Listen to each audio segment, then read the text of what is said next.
I want to talk with you about the wilderness of Paran, or the desert of Paran. The claim is that the desert or the wilderness of Paran is probably the Hijaz region, which would then also include Mecca, which is why certain biblical mentions of the desert of Paran could be references to Mecca. To your knowledge, what can we say about the location of Paran?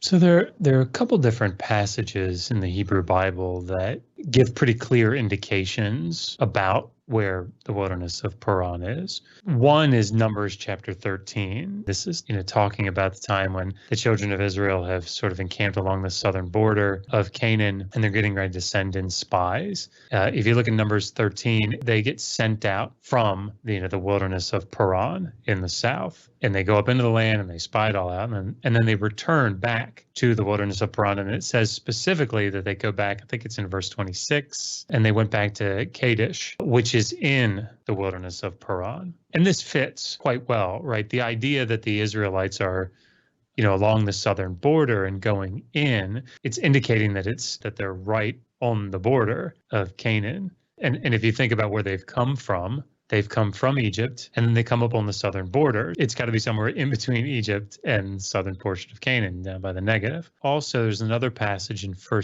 Kings. Solomon goes and fights against Hadad and Edom. When Hadad leaves, he's just a boy, and he flees from Edom, which is south of the Dead Sea, flees from there, goes through the area of Midian, which is like southern Transjordan, and goes through the wilderness of Paran to Egypt. The path is clear. He's going slightly southwest, and he's coming down into Egypt. So that all sort of locates this area, the wilderness of Paran, in that area. And then more specifically, when we learn that Kadesh Barnea is in the larger area that's called the wilderness of Paran, we know where Kadesh Barnea is, Kuderet. So yeah, this is all stuff that's south of the Negev, in between Sinai, like the Sinai Peninsula, and Egypt. The Bible mentions several wildernesses and deserts. So even if it is in the Sinai Peninsula,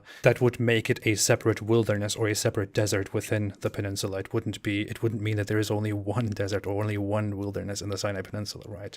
Yeah, and I think it's really important to recognize that following this return of the spies, that the Israelites were then sort of doomed to wander around for that generation. And where they wander is essentially Kadesh Barnea, right? So this is an important area that they're wandering in. And I think 38 years they spend in Kadesh Barnea or around it. So, it's a significant area. Even if we didn't have the whole context and all the connected, dependent locations, it seems very unlikely to me that the desert of Paran could be referring to a very large region like the entire Hijaz region or the entire, western coast of Arabia, right? This would be very uncommon as far as I see it from my readings. There seems to be a fair amount of specificity.